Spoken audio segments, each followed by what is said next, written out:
शीशपाल हत्याकांड मामले में डिबाई पुलिस का चौंकाने वाला खुलासा। मृतक के चाचा ने ही 2 लाख की सुपारी देकर कराई थी शीशपाल की हत्या। पूर्व में नशे की हालत में चचेरी बहन को गलत नियत से पकड़ चुका था शीशपाल। घटना का विरोध करने पर चाचा रामेश्वर की भी शीशपाल ने की थी पिटाई। रामेश्वर ने 2 लाख में कॉन्ट्रैक्ट देकर शैलेंद्र, विवेक व पुष्पेंद्र से कराई शीशपाल की हत्या। शूटर शैलेंद्र लड़की बनकर मृतक शीशपाल से करता था व्हाट्सएप से चैटिंग। 7 नवंबर को चैट के माध्यम से मुलाकात के बहाने ईंट के भट्टे पर बुलाकर की गई थी हत्या। डिबाई के जलालपुर जट में हुई थी वारदात। डिबाई पुलिस व स्वाट टीम देहात ने किया घटना का खुलासा।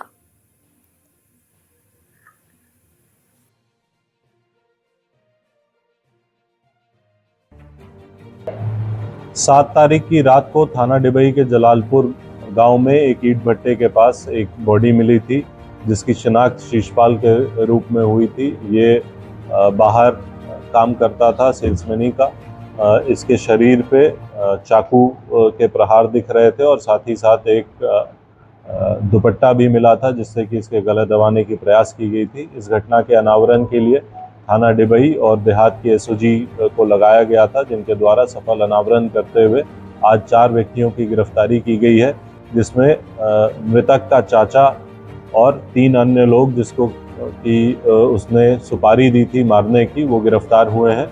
पूछताछ में ये बात प्रकाश में आई कि जो मृतक है वो अपने घर वालों से काफ़ी लड़ाई झगड़ा करते रहता था, बदतमीज़ी करता था और एक बार इसने अपनी बहन के साथ भी अश्लीलता की थी, जिससे घर वाले परेशान थे।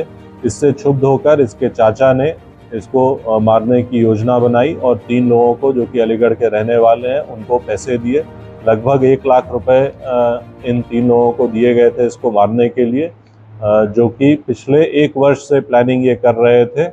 और 7 तारीख को जब इनको मौका लगा तब इन्होंने इसकी हत्या कर दी। उस समय इनको 40,000 रुपये दिए गए। उस 40,000 में से 12,000 रुपये घटना में प्रयुक्त चाकू और मृतक का मोबाइल फ़ोन, जिसको कि जलाकर साक्ष्य मिटाने का प्रयास किया गया था, वो इनके पास से बरामद हुआ है। इन चारों अभियुक्तों को पूछताछ के आधार पर न्यायिक अभिरक्षा में भेजा जा रहा है।